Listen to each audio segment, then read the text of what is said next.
இன்னைக்கு அசத்தலான அச்சு முறுக்கு செய்ய போகிறோம். செம்மையாக போட நீ அச்சு முறுக்கா, செம்மையான அச்சு முறுக்கா போடுவோம். இன்னைக்கு வந்து எல்லாம் வந்து எல்லாம் நல்லா தான் இருக்குது. இந்த இதில் போய் நம்ம எக்க பிடிச்சிடுறாயா.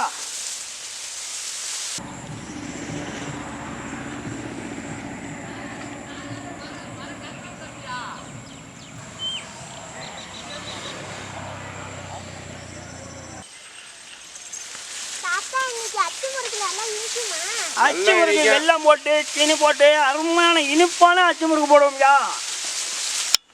அச்சு முறுக்கு சூப்பரா இருக்கும். ஜாலியா சமைக்கலாம், சந்தோஷம் ருசிக்கலாம். அச்சு முறுக்கு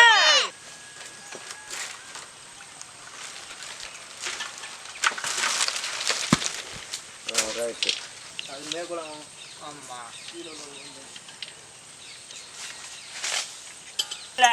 ரெண்டு நாளைக்கு நனைச்சி போட்டு பார்ப்பேன். இல்லைன்னா அதில் இருக்க தண்ணி அப்புறம் கொடுத்துல ஊற்றி பிடிச்சி அடியே கறி போடுவேன். அப்புறம் என்ன பண்ண போகிறேன்? நீங்களே ஊற்றணும். ஏன் ஊற்றுது நீங்கள்? உப்பு கலக்கலாம், மா தனியாக வந்து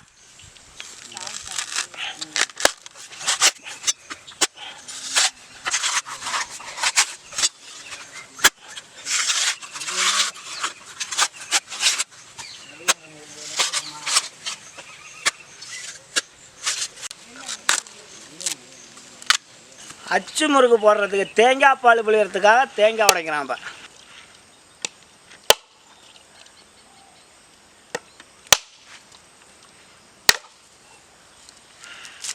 தேங்காய் பூ திருவிழா வந்து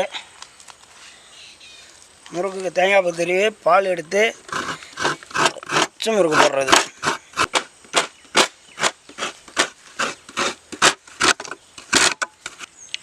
இப்போ வந்து தேங்காய் பூ திருவி ரெடி ஆகிடுச்சு. எடுத்து அப்படி ஒரு பாத்திரத்தில் அப்படியே தேங்காய் பூ அப்படி போட்டுக்கிறோம். தண்ணி லேசாக அப்படி விட்டுக்கிறேன். அதில் லேசாக அப்படின்னா பால் பத்தாமல் இருக்காது. பால் போதுமான பால் எடுத்துக்கலாம். புளிஞ்சி எடுக்கணும். பால் தனி பூ தனியாக புளிஞ்சி தனித்தனியாக எடுக்கணும். அப்படி அப்படி கையால் முடிஞ்சிடுறி பாலை புளிஞ்சி எடுத்துட்டு அப்புறம் நல்லா வடிகட்டி விட்டு போட்டால் தான் அது சுத்தமாக இருக்கும். அரிசி மாவு இது வந்து மைதா.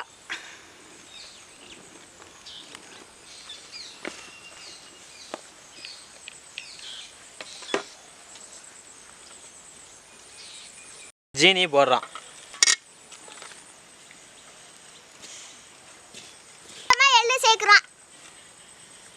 இந்த எள்ளு வந்து அதில் சேர்க்கணும்.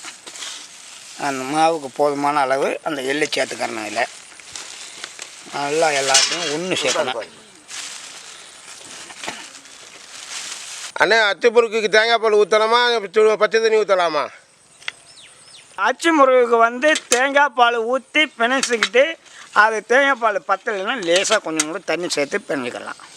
மாவு வந்து கரைச்சிக்கிறணும். தண்ணியாக கரைக்கிறது திக்கலை பிணைச்சல் இல்லாமல் ரொம்ப தண்ணி இல்லாமல் அந்த மாவை சீராக கலந்து வச்சுக்கிறணும். அப்போ தான் அந்த அச்சில் பிடிக்கும். ரொம்ப தண்ணியாக போனால் அச்சில் பிடிக்காது. ரொம்ப கெட்டியாக இருந்தால் அச்சில் ஒட்டாது.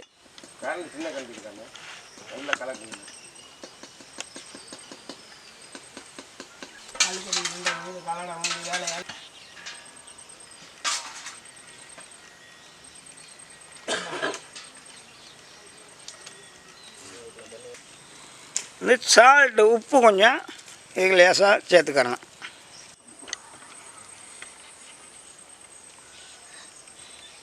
தேங்காய் பால் ஊற்றுறோம் மாவுக்கு.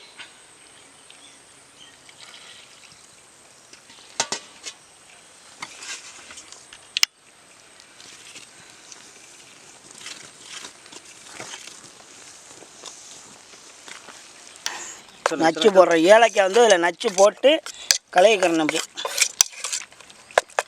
இது வந்து இந்த அச்சில் நல்லா அப்படி ஒட்டுறது மாதிரிக்க அப்படி திக்க அப்படி கரைச்சி வச்சுக்கணும்.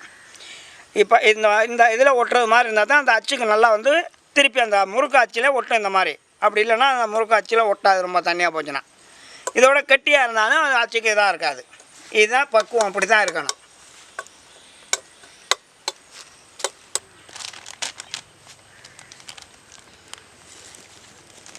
எடுங்க. காஞ்சிக்கிறாங்க. அச்சு முறுக்குக்கு எண்ணெய் நல்லா காஞ்சிக்கிடுச்சு. அந்த எண்ணெயிலே இந்த அச்சை நல்லா சூடு ஏற்றிக்கிறேன். நல்லா சூடு ஏற்றிக்கிட்டு இந்த அச்சை எடுத்து மாவில் நனைச்சி திருப்பி கொண்டாந்து எண்ணெயில் வைக்கிறான். அப்படி வைக்கிறான். அவ்வளோதான். உள்ளே அமுங்கக்கூடாது. அப்படியே எடுக்கிறான். அப்படியே எண்ணெயில் வைக்கிறான்.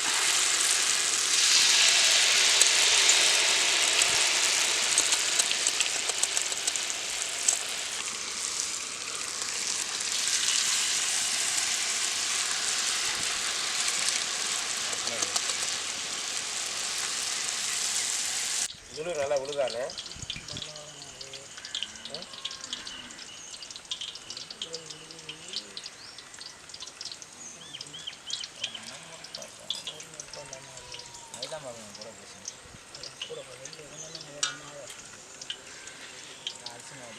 செவந்தாப்பில் முறுக்கு நல்லா பிரட்டி போடணும்.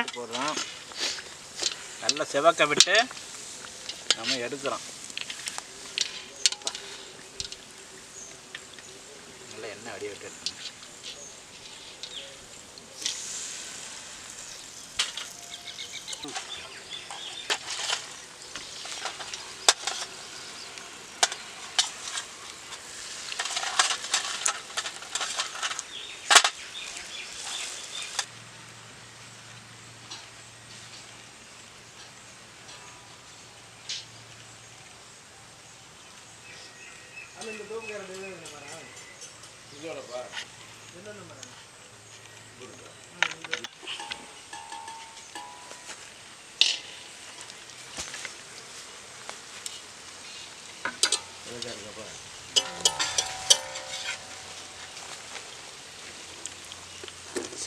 சூப்பராக இருக்கு.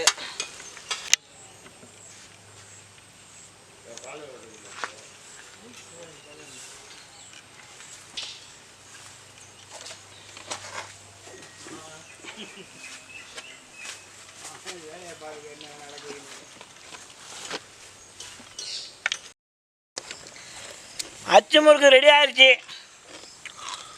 நல்லா அம்சமாக தான் போட்டிருக்கு. ரொம்ப சூப்பராக இருக்கும் அச்சு முறுக்கு. சூப்பரியா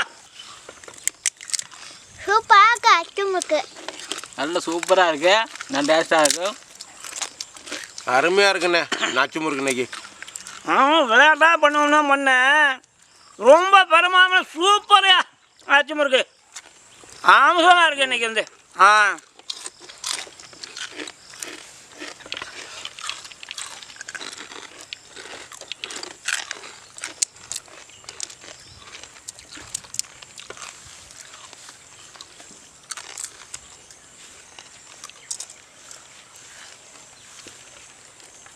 நம்மளோட சேனல் எல்லாரும் சப்ஸ்கிரைப் பண்ணுங்கள், கமெண்ட் பண்ணுங்கள், லைக் பண்ணுங்கள், ஷேர் பண்ணுங்கள். நன்றி. இந்த அச்சு முறுக்கு போட்டதே எல்லோரும் நல்லா விருப்பமாக பார்த்து இந்த சேனலை எல்லோரும் விரும்பி பார்த்து நல்லா சப்ஸ்கிரைப் பண்ணுங்கள் எல்லாருமே.